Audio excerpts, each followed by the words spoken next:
Hello, everybody, and welcome back to Two Newbies Exploring A Course in Miracles. Feels like there's been a lot, Chantal. What do you think? There has been a lot. I don't Yeah. know, I don't necessarily know if it's like Course in Miracles. Well, Mhm. everything's Course in Miracles, but like I feel like lesson wise, I feel quite mellow, but I feel like my life has currently, the universe has said, Chantal, it's time to level up. Like Yep. strap in. It's Yep. time to like break apart all of those like really old blocks that you refuse to look at. And let's dive deep. So that's, yeah, like that's where to me it feels like a lot. Yeah. Exactly in the boat with you. We're in the sunship.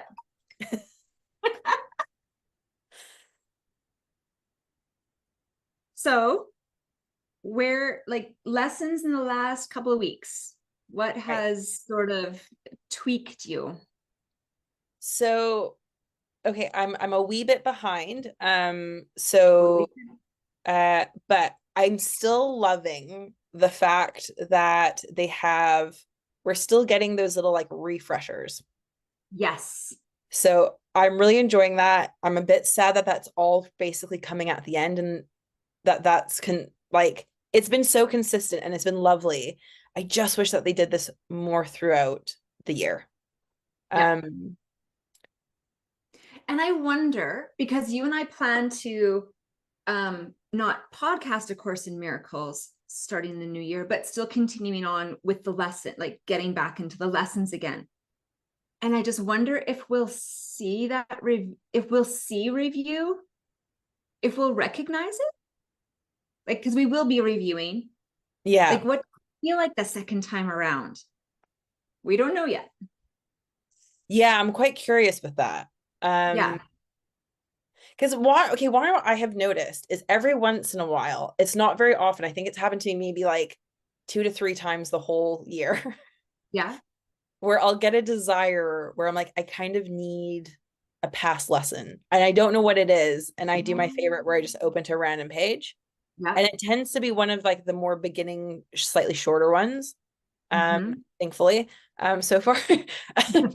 And yeah, and so sometimes I get that craving for let's go into like another, like let's go into like a past lesson, and like just look, like sometimes it's just like, oh, I just need to read it. That sometimes I'm like, okay, no, I actually need to do that exercise.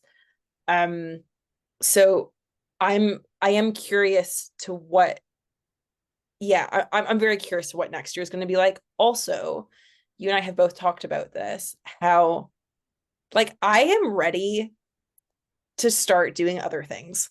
I, it's exactly what I had in my notes. Yeah. And for me, what I wrote down is okay, so we have less than 100 days to go. Still enjoying the lessons, feeling ready to move on to other things. And it's like the light, you see the light at the end of the tunnel, and I can sort of feel my energy dropping around A Course in Miracles. While I'm still enjoying the lessons, the energy just has dropped a little bit. I don't know how much of it is because I'm also in the midst of leveling up in my life, and it can be exhausting, beautiful and hard and wonderful and exhausting, right? But it reminded me of it. The feeling reminds me so much of my quilt projects. When I'm working on a big quilt project, so excited all through the process, love all the steps. But it does not matter what the project is. At a certain point, I'm ready to say goodbye to it, to finish it. And my brain starts developing what I'm going to make next. I start getting curious about the colors, the pattern, who it's going to be for. All of those things really start coming into play. And this is what I'm noticing. Like I'm starting to think about what I want to do, what we want to, and I want to explore next. Because to explore other things at the same time as A Course in Miracles would be overwhelming. For me, it would be it just wouldn't be a possibility. And I've got some beautiful things sitting off to the side that I've been just starting to really Jones for, that I really want to get to, but I know that I wouldn't do them well. And then I wouldn't be doing A Course in Miracles well. None of those things. It's just like, you're almost there. We're almost there. Keep going. We got this. Right? Well, and I like, okay, so when I first started this year, I was doing the abundance book while doing A Course in Miracles, and that was extremely tough. And I think I eventually just gave up on the abundance book. And a beautiful book. Yeah, love it. It's teeny tiny. The lessons are super simple. They repeat over and over. Yeah, to do the two together though was too much. Even something that you've done before, you've got under your belt fairly good, to do it at the same time. Want to know what it feels like? It feels like when, like, back to like the food analogy with A Course in Miracles, it's like you go to a restaurant and you eat this really lovely meal, and you and your friends are like kind of debating going out for dessert after to like a really cute spot down the street. Yeah. And you leave the restaurant and you're like, actually, want to know what? Like, there's no way I could eat at another place. Yeah. Yeah. It is. And I feel a little saturated. Yeah. And the meal was still wonderful. Like I said, like, I'm still enjoying the lessons, but I just feel a little saturated within them. This is where I feel like it might be time for us to speak to. So, Jenny and I have a friend from ICT named Linda, who has said that she is willing to come on to the podcast. Yeah. She has been doing A Course in Miracles, but all by herself. And she's been doing it in quite an interesting way. Now, I don't know if I should like start talking about how she said that, or if I should just leave that for that episode. I think leave it for the episode, but just she's a beautiful example of doing A Course in Miracles her way. Yes. There isn't a wrong way to do it. Yes. And what's very fascinating is she has been doing it by herself. So she's been able to do it much more differently than if you were to partner up with someone to do it. So yeah. I know somebody else who I was just told this the other day, that somebody that we know in common, that they are now doing A Course in Miracles with their husband. Ooh, that's exciting. Right? That would be so powerful. Like, wow, that would be really big. It would be intense, wouldn't it? Oh, absolutely. Do that with your partner? Yeah. Or if you were doing it with a family member? Okay, here's a saucy question. Yeah. Is there anyone you wouldn't do A Course in Miracles with? Oh, so many people. Right? And I was just going to say, okay, so I think part of the reason, I just thought of this, and then I want to ask you if there's people in your life that you would never do A Course in Miracles with. Okay, this is an observation that just came to me. Because we live so far apart from each other, right? And we're not both in the midst of the same ages and stages in our lives, which we've chatted about before. Like, just say I lived in the UK and I lived like 4 blocks from you, and we met once a week because we always, went for a walk or coffees, and our husbands were friends, and those sorts of things were happening. Yeah. I think that we would get so capsulated and want to talk about it all the time that it would just get to be, and that we would actually potentially burn out. Yes. We'd be like, right? Course in Miracles focused. Yeah. So like when you and I get together to do this each time that we do, so often we chat beforehand. Most of it, like 90% of it, is not about A Course in Miracles. We're catching up on each other's business and lives and those sorts of things for, 10 minutes, 15 minutes, however long. And then we're like, okay, are we ready to start actually recording? And then we just jump in and just start chatting about A Course in Miracles. So we're not like, oh my gosh, I really don't want to meet Chantal for coffee because I don't want to talk about A Course in Miracles today because I'm saturated. Like, we're saturated doing it so many miles apart from each other. Yeah. Yeah. Yeah. Yeah. And I think as well, you and I, like, because we have such different lives, when we talk about it, um, Mm-hmm. it wouldn't be like, oh, Mary at yoga class. Oh yeah, I thought that Yeah, too, and blah blah blah. Right? exactly. Like, Yeah. yeah, yeah, it would be too much of like us experiencing kind of similar lessons at the same time, or I mean, it could Yes. be interesting, but yeah, Oh yeah, very. Yeah. It it would would be be a like going to completely different church. yes. It would be a very different experience. Yeah. Okay, so are there people in your life that you would never do A Course in Miracles with? Yeah, I feel like people who know me too well. Yes, right. And so it's those people that are really, really close. Yeah. Like, I feel like, okay, my mom and my sister, I would never do it with. However, um, if my sister did it and we were on like opposite ends of the book, I feel like then Yeah, potentially I wouldn't necessarily do it with her, but I feel like I would chat with her about it. there you Um, go. Yeah. yeah. Kind But of like you read this fictional novel 2 years ago or whatever, or you just finished it, or and now I am as well, and we can sort of chat about it, but we're not like, oh my gosh, this lesson is, yeah, I would need us to like be on completely different lessons and have enough time between the lessons. Like, I would like us to be like 100 lessons apart, you know? yeah, yeah. And it's like it's when you read that novel that you just love so much, and then the like say you read it and then the movie comes out the next week and you go to the movie and you're like, oh, they did a terrible job. It's typically their response. You can't be as married to the story. It can't be in your heart as much. You need distance from it, like a year or two for me. I need a year or two from reading the novel to watching a movie Yeah. to be able to enjoy the movie and not wanting to like stand up in the movie theater and go, like because I can get very enthralled and tied up in, but this is how the story went and they're doing it differently and it's really pissing me off. And the reason that it is because this, I could get into all that. But if I have distance, I'm okay with the changes. Okay, one of this reminds me of also a little bit is Mm. the um the book you were talking about when you went to Prince Edward Island about the children who really Yes. wanted to know what God looks like. Yes. I feel like that's a little bit what happens with this like novel and movie analogy where Yeah. our imagination of it is so wild and so vivid that when we see it in reality, it is going to go short. Like, it is always going to fall short, right? Yeah. And it's going to be like, oh, this person's picturing that so differently.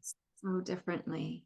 Or like if someone, like for me as well, like, okay, this year you and I both collectively kind of got caught up a bit with the sexism and a bit of Mm. like certain words were just super triggering to us.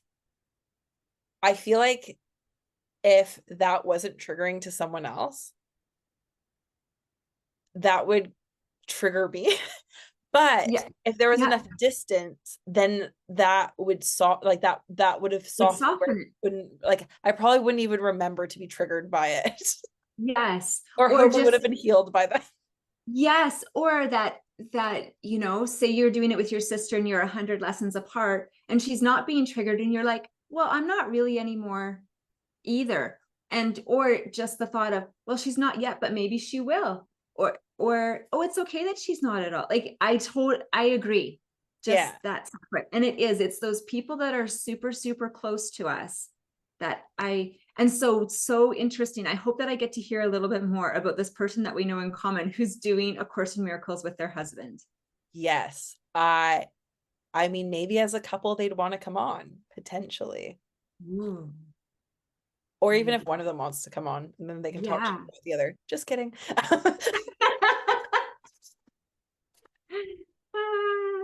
Yeah. Yeah. It would just be intense.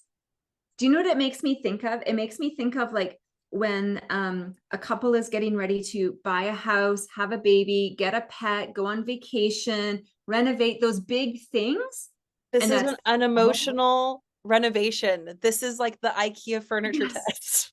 This is like the IKEA furniture test every single day. Get your Allen wrenches ready, Allen keys ready. Well, and I just feel like if someone knew me too well, like I feel like you know me quite well, but you don't know like every part of my I life. don't know all the past. I know present day Chantal, Yeah. And so when right? you're like, well, of course that's triggering you because like when you were 5, you like da da da Yeah. da, and it's like stop bringing me back to my 5-year-old self. I don't want to look at that. Yes. Or let me discover her on my own that that is what that is. Yeah. Yeah. Yeah. Yeah. Interesting, right? Um, so in the last, couple of weeks, are there certain lessons that are standing out for you? Um, okay. It's more of the um the most recent like review or catch up or like I Yeah. don't know what to call this. Like oh right, this is what I have been calling it. A refresher nugget. Yeah. So the last one was what is the Christ? Yeah. It says the Christ, right? But of course when I when I read this, when I was thinking about it even now, I'm like, what is Christ? But anyway, Yes. they answer it, but not the answer is. So Christ is God's son as he created him. He is the self we share, uniting us with one another and with God as well. He is the thought, and thought with a capital, which still abides within the mind that is his source. Okay, anyways, next paragraph, first line is Christ is the link that keeps you one with God and guarantees that the separation is no more than an illusion of despair. Mhm. So, couple interesting things here. I'm a bit triggered that Christ has a son. I've never been a big Jesus person, but Okay. and is Christ Jesus? Like this always confuses me. I thought he was. I think so too, but I also like there's a part of me that feels like Christ is like Jesus is like the person in the body and Christ is sort of like Is this. the divine. Yeah. Yeah. Yes. That's where Um I was going to with the Christ at the beginning. And I just think that divine self, that connected self. yeah. Yeah. Um so yeah, I don't quite like I guess I don't like that Christ is my connection. Like I don't know. I Mm, don't really like that this like I feel like to me this felt like a bit like he's like the gatekeeper. I know that that's not what and that feeling goes against everything that what that is being said because here they're saying like uh he is the thing that reminds us. He is there right. as like the sign pointing go in that direction, right? Yeah. Or like remember. And so which is great and all, but I don't know. It yeah, to me, I found this like slightly I feel like I'm stuck. Okay, I feel like okay, this is where this triggers me. Is I can read the words and understand what they're trying to tell me. But there is a Yes. part of me that's so holding on to what I want to think that or like Your no. interpretation of? What I think my interpretation of this should be, if that makes sense. Do you know what I mean? Like Yes. Yes. Yes. I'm Yes. I'm reading it and I can say, okay, like this is a gentle reminder and a blah blah blah and a reminder for us to go back to source. Yes. Totally. But there's a part of me that's like wanting to hang on to be like, Jesus is a gatekeeper. Rah, rah, rah, rah. Like, Yes. And that's what triggers do, right? It brings up these things and you just don't even maybe if this didn't come up, it's not looked at and recognized and glimpsed at. the one thing with this though, I feel like it's a soft trigger. Yeah. Because I feel like with other ones, like okay, for example, like the sexism and stuff like that, I still feel a bit like, ugh. With Yeah. this, I can like, it's like I can see the two selves of me. I can see like my old self here and my new self here, and I'm kind of in the middle.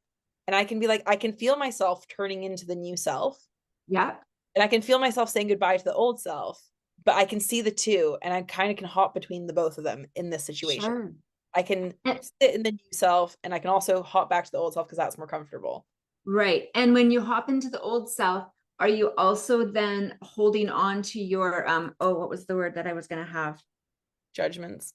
I had a different one, but just belief systems, right? Like I'm going to come over here and hold on to these belief systems because that's just making me uncomfortable right now. Yeah. Yeah. Yeah. And like, and it's not a bad discomfort either, Right. right? Like it's sort of, Yeah. oh, like this is new, this is slightly uncomfortable. However, like it's kind of like a nice uncomfortable. Mm-hmm. Sort of like, okay, Well, it's horrible growth. example, but like let's say like wearing Spanx, like shapewear. Yep. To a certain degree, it's like, ooh, this feels nice because I feel supported. Another Yeah. part of you is like, this feels horrible because I feel like a sausage. Like, Yes. right? Like there's like those two feelings together in that.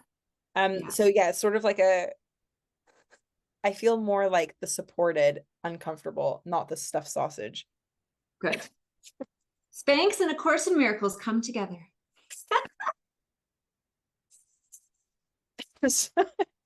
um, the one thing that this did, what visual this triggered for me, especially this last sentence of, sorry, the first sentence of the second paragraph where it says, I'll just repeat again.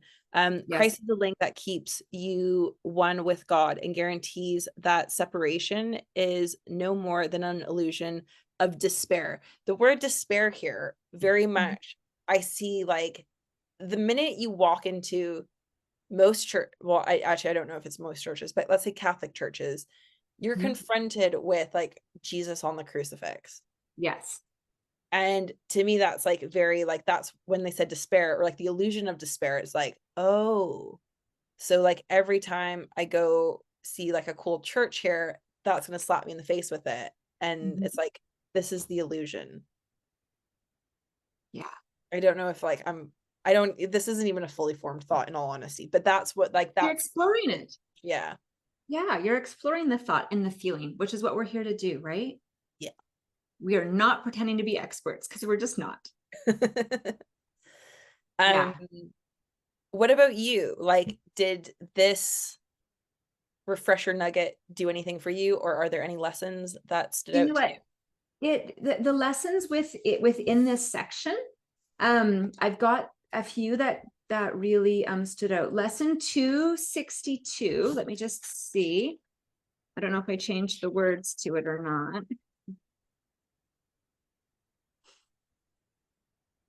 Oh, 262 was let me perceive no differences today. And I loved when I listened to Marianne Williamson chat about this for her couple of minutes, right? She's like, I just haven't gotten there yet. And I was like, oh, just love that, right? That there's those moments. And then I made notes about this because I thought, like, I made a little list of like, who are the people for, like, I went to to people. Who are the people that for me, I have a harder time not perceiving the differences? Yeah. Right. So I made a little list and I'm like, okay, interesting. It was interesting who came up. Some people from so long ago in my life.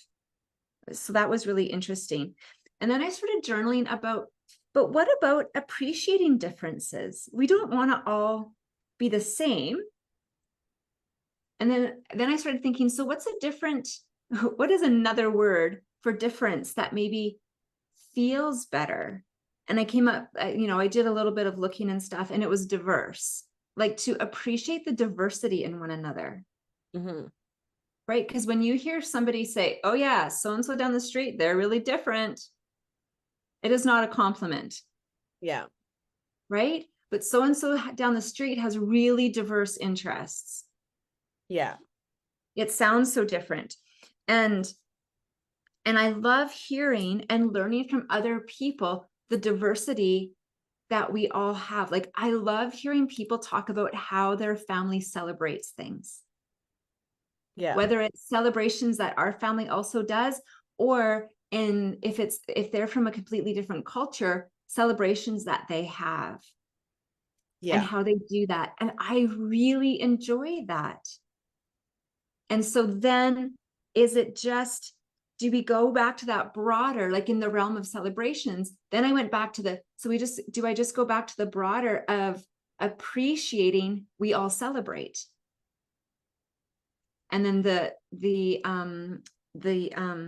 diverseness of that.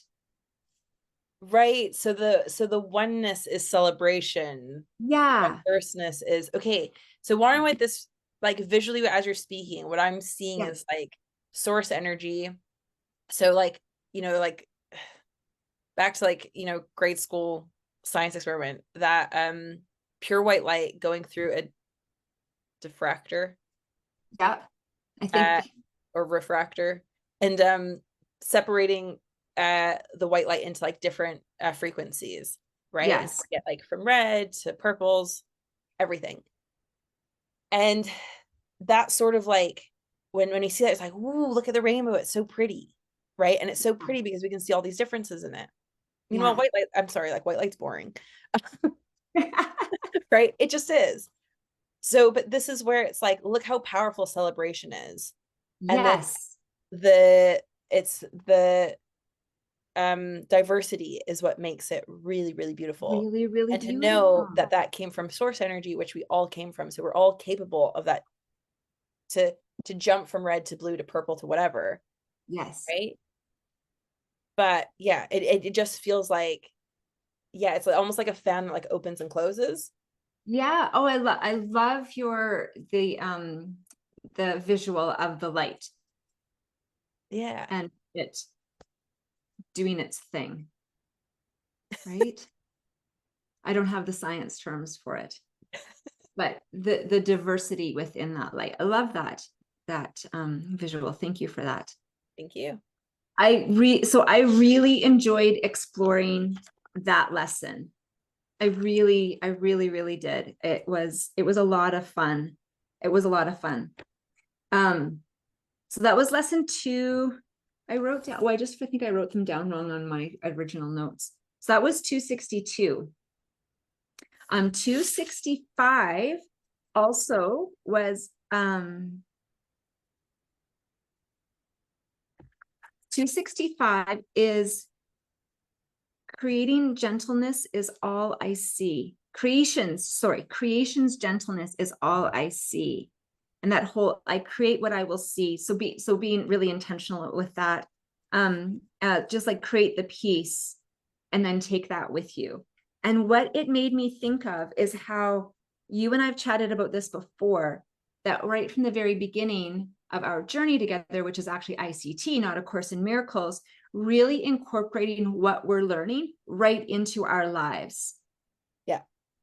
Is what I actually got from that. Just that, and that we are responsible for our effect. Marianne was talking about responsible for our effect, like tone of voice and energy and our approach and those sorts of things. And we get to that, having creation's gentleness as all we see, if we're incorporating what we're learning, whatever it is, as we go, right? If you're learning how to, completely strip a truck and put it back together, you'd want to be gentle in how you're viewing that, gentle with yourself and how you're learning it, and gentle with the person who's teaching it, and trusting and allowing them to do that, and all of those sorts of things. So, and incorporating it as you go, instead of, okay, I've learned all these things, and now it's the first day that I'm not like in like quote unquote class anymore, and now I'm going to start incorporating it all. Like, who wants to see a doctor who's doing that? Nobody. Right. Yeah. Or anything. And so it's just like any other learning, incorporate it as you go. That's what my take on creation's gentleness is, all that I see. Yeah. Mm-hmm. What I found, okay, the lesson that I found really interesting, well, Yeah. it's what I found interesting that happened the day that I did this lesson, Yeah. was my heart is beating in the pace of God. Now What number was it, Chantal? Do you that remember? was 267. Yeah. So with this one, what I found was the day that I did this, I kept on hearing and seeing, and I mean, Instagram's algorithm, who knows what they know what I do on my phone or not. Yeah. But a lot about to not compare yourself to others, and to not like compete, essentially, Oh, right? yeah. So a Yeah. lot of like people, like whether it was podcasts I was listening to, whatever it was, or like even TV shows, a Yeah. lot of like over and over again, it was sort of like, see this person over there and they might have started this business at the same time as you, but they're doing this and that, and look at what they're doing. It's sort of like, yeah, but you're not in that race with them. They're in their own race. Like you're in your own race. Like don't even, like, you guys aren't competing, Yeah. right? And it was always like that lesson of like, don't like judge anyone else, like, or like, it's not, sorry, not judge, don't compare yourself to others, right? Like you Hmm. have your own pace, and so all of our heartbeats kind of beat around, let's say, the average person's kind of beat around the same, but we all have slightly different heart rates. Yeah. And so we all are beating the pace of God. What I was then, of course, my brain got like ultra literal with this one as well, where I was trying to think of like, okay, in times when I've been panicked or like go for a run and it's beating really fast, right? Versus times where it's beating slow and whatever and very steady. Or when I have anxiety come up and my heart feels different. Or times where like you can feel the beat really strongly and you feel like it's almost like beating through your chest. When I think about the heart rate, like when I read the sentence, I think of like my heart rate almost in meditation. And that like when I was at the Joe Dispenza retreat, they talked a lot about like brain and heart coherence. And when your brain waves get to a certain point and your heartbeat kind of changes, these like beautiful patterns start to appear when they do like when with like certain things that they were measuring. And to me, that's sort of what this feels like, is like when you're in alignment and when your heart and like your brain and your soul and everything's aligned, you have this really beautiful heartbeat. And like when you're meditating, when you get into that state, magical things happen. You feel so aligned with the universe. You feel so loved. Yeah. You feel like you'd manifest everything. Like it is pure magic, even to experience it for a second. Yeah. And so I'm like, okay, that's the heartbeat that they're talking about, right? Yes. Yes. Yes. And when we get into that spot, like you said, even if it's just for a second, like our aura, our energy, our vibration, just it's ramped up and just beautiful, pure. Yeah. Yeah. Yeah. Beautiful experiences within that, isn't it? And it can happen like sitting in your office. It doesn't have to be like at the birth of a child, right? Like it doesn't have, it can be walking down the street. Yeah. Yeah. And isn't that great? Because those are the things we do every day. We work, we walk down the street, we drive, we, have dinner with somebody, we grocery shop, we scrub the toilet. Those are the things we do all the time. And we can feel those moments during those times in our lives. Yeah. Love that. Yeah. 268, that's the one right after, was let all things be exactly as they are. And just, I noted down like letting go of the reading into things so much, like what did that look that she just gave me, what did that mean, like and going down that rabbit hole, right? And it was talking about shift and what shifts need to be made, and first allowing them to be what they are, dropping the ego, and that power lies in deep acceptance. And then when I wrote that, I'm like, and I think it actually needs to start with myself. Just like, how can you love somebody if you're not loving yourself? How can you accept somebody and all the people to be exactly as they are? Let the situation to be exactly as it is. Let the sun be exactly as it is, not trying to look to control anything. So to do that, we have acceptance of self first. Yes. Right? Which we all know sounds really simple, is not. Because it's years, typically, all of us have had years of judging self. And so then accepting self. Yeah. Yeah, I really enjoyed that lesson as well. This lesson was such a beautiful reminder Mm. of like when my life was like the simplest in the most beautiful way. Yes. Was when I started taking what people said as just like, I basically as fact, like, you know, where if someone said, oh no, like, you don't need to pick me up. Okay, I'm not going to pick you up then. Sure. Right. Oh, but like, why wouldn't you do it? Well, you said not to pick you up, so I didn't. Yeah. Right. And it's just, and what's good about this is you'll notice the people who got used to you over giving and oversharing with, Yeah. they start to realize really quick that when they speak to you, they have to speak to you more directly and more clearly Mm. and not layer it with so much other shit. And like, Right. just like, because I feel like I've kind of gotten caught up in a bit of a weird swirl where I have been in a pattern of like overgiving lately and stuff like that. And it's like, oh, but if I like when I read this, I was like, oh, if I go back to if someone says whatever, okay, cool. I don't have Sure. to oh, I don't really want to talk about that. All right. And then it's that boundary, right? And Absolutely. boundaries are just such a beautiful thing. Yeah. And it's only a boundary if you actually stand by it. 100%. Yeah. Yeah.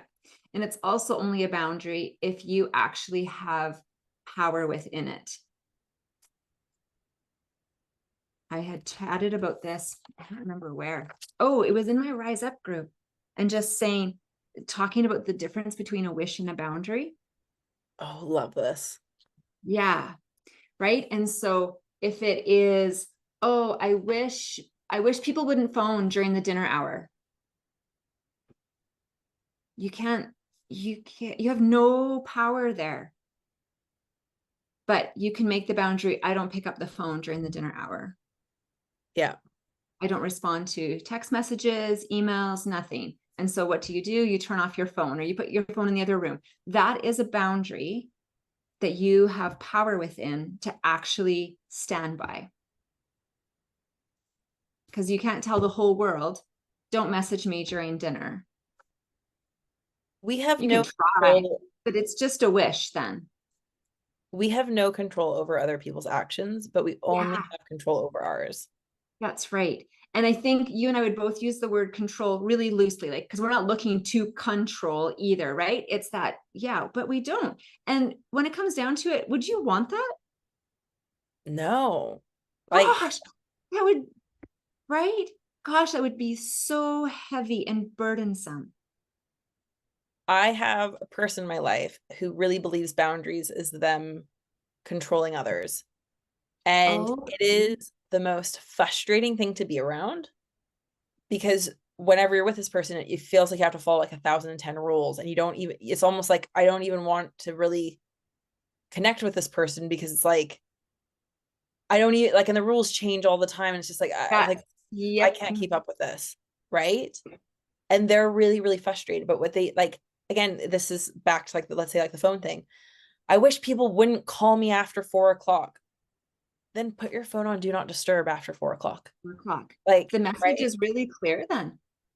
With my whole family, I okay, so they all live in Western Canada. So there's a good 7 to 8 hour time difference. And my family got in the habit of a convenient time for them to talk to me was like 10 o'clock my time.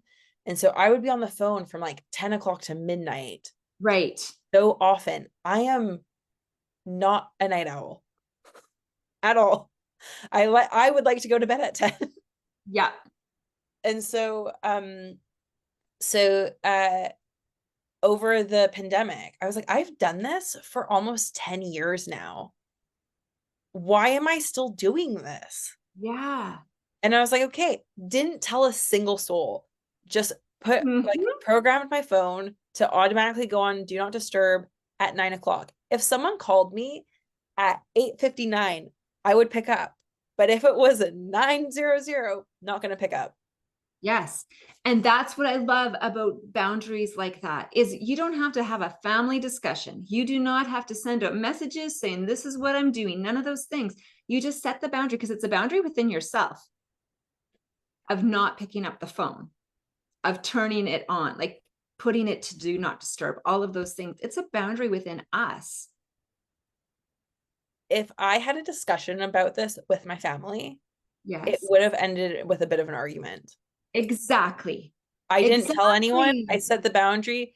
It came up possibly 6 months later where my mom was like, "Oh, like you seem to go to bed like way earlier now." And I'm like, "Yeah, I just kind of decided to, so I don't answer my phone after 9 anymore." Yeah. Oh, okay. Great. Like Yes. all of a sudden there was no energy there anymore to even have a discussion, like Exactly. to have an argument about it. Like it was, yeah, it was lovely. Uh, I was just going to say, it's beautiful, right? It's a lovely, beautiful experience. There's no hoopla over you setting a boundary. no one's feelings are hurt. No one thinks I don't Nope. talk to Because you them. weren't, and you weren't looking to hurt anybody. I was just wanting to get some sleep. Just wanted to go to bed when you needed to go to bed. That's it. Yes. I love that. And it's the dinner time one is a boundary that I finally set at a certain point when my kids were a certain age. But just sit down to dinner, the four of us. And then, there were certain people in my life that they just felt that was the time to call because it was convenient for them. Yeah. And I just went, we are not answering the phone anymore during dinner time because now one of us is up and on the phone, typically me, and the rest of the family is sitting and eating dinner together. And I've missed out on because so and so wants to tell me about their day. Leave a message and I'll call you while I'm doing the dishes. Yeah. Yeah. Boundaries and wishes. That was a huge one for me. And I learned that one really well in this really great program that I was in. And I'm like, oh, like huge clarity around wishes and boundaries. Yeah. Yeah. Yeah. And it just feels so much better. And then it is on us to hold the boundary, Yeah. not on anybody else. Not on anyone else. And then do you know what it makes me think of too? Just that whole I don't know, it's what's coming in. So I'll just say it. The whole, just like nobody can make you feel anything. So and so made me so mad. Well, they might have created a trigger, but you're choosing to be mad. And it's okay to be mad. There's nothing wrong with that. But nobody made you mad. Yeah. Nobody made you sad. Nobody made you any of those things. That's on us. Yeah. Yeah. And then it gets right into that whole, and it's connected with one of the lessons. I can't remember which one it was now, but just what we're experiencing out here is from within us. Mm-hmm. Right? Yeah. Well, sort of uh like every okay, when someone when you're getting in a fight with someone and they start insulting you, there are Mhm. certain insults that are so funny and you're just like they don't even touch you. But Yeah. there are other ones that will. And it's like, yeah, that hurt my feelings. Did this person really hurt my feelings? No. Yeah. What's happened here is that's activated, or that's sort of my, I want to say it, that is my soul, my intuition telling me oh, there's a little trauma there that you got to deal with. Yes. Right. Yes. It's time to revisit that a little bit. It's contrast and clarity again in a different form. Yeah. I'm looking forward to chatting with Linda and hearing right from her just how she is doing the lessons Yes. and what her experience is within it. And I think, doesn't that just show, I think anyways, it comes through and it shows up in personality. Like you and I are like, ooh, this is how it's said to do it. And we've chatted about this. This is how we're going to do it then, because that's what's comfortable for you and I. And Yeah. somebody else doing it with their personality in mind and going, oh, I'm going to do it this way. I love that. So when you redo A Course in Miracles, how, like, okay, how would you do it differently next time? Or like, is there a way where you're like, oh, I wish I did it slightly, like, I wish I did this instead this year or whatever. Like, is there something you would change or alter? So there's absolutely no regrets on how we've done it at all. I really love how we've done it. To start for 2024, I would do the lessons in order, I think, and just start again. And I would use them more as that little reminder, right? Just a little reminder, and not, we also wouldn't be doing a podcast about it too. So really, those sorts of things, because I'd be sort of doing it ish on my own. And so I would go in order. I think I would still start in January. I wouldn't reread the text, I don't think, but maybe there'd be times that I would take the text and just do the open it up and read a page or two. Yeah. Because something that this has done for me too is really recognizing I like to read something spiritual every day. And I think we talked about this quite a long time ago. Yeah. And I have a hunger for it. And so it might not be that I'm reading something from A Course in Miracles, that I'm doing something else. And within those big lessons that I'm focusing on, that there is that sprinkling or that flavor of A Course in Miracles brought to it as well. Yeah. Yeah. How about for you? I think I would take a page out of your book and I would do more journaling after each lesson. I really like how, like, for example, that one exercise where you listed everyone's names that was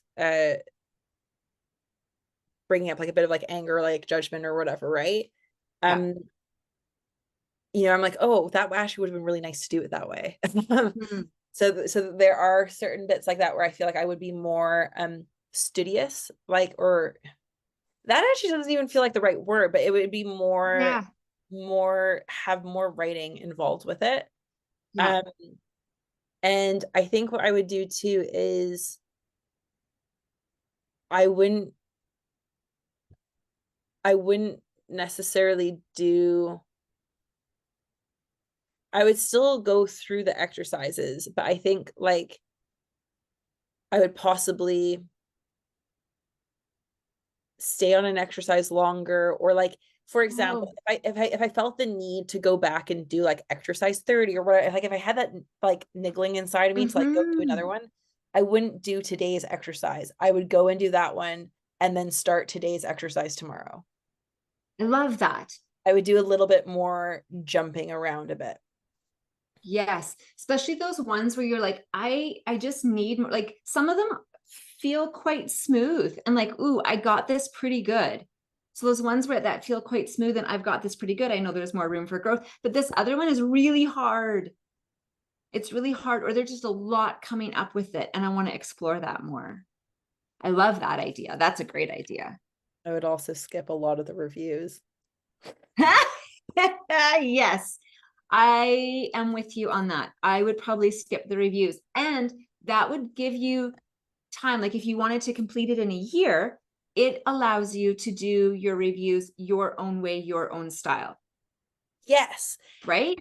I would probably take that review time to do it reading time. Like a break from the exercises. Let's flip a page and start reading a bit more.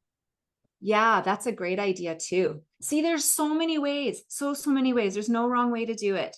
Yeah. What feels right is what feels right. And I mean, at the very beginning, we explored a lot just in the realm of the text, reading the text and what, how we're doing that. And then when we got to the lessons, exploring what feels good for each of us. And yeah, no wrong way to do it. Feel like a wrap. Yeah. Is there anything else you want to chat about? Let me check. Okay, I really like today belongs to love, let me not fear, because that's just like a good repeat. Yes. Didn't that feel so lovely? Yeah. Feels so lovely. Yes. Yeah. Sorry. That was my today's. That wasn't Jenny's. Yeah. Yeah. Feels so lovely. It's just Yeah. that really great reminder. And I think like it's one of the, it's so simple, but it's a huge part of what this course is all about. Choose fear or love. Yeah. And like, you know, this always kind of comically reminds me of like, okay, like Game of Thrones when, okay, I think the character's name's Arya. The she was like a little girl at the time, but she was learning how to use a sword, and her teacher was kind of comical, and he's like, whenever you're scared, just say like not today, like, or like when you're looking death in the eye, say like not today or whatever, right?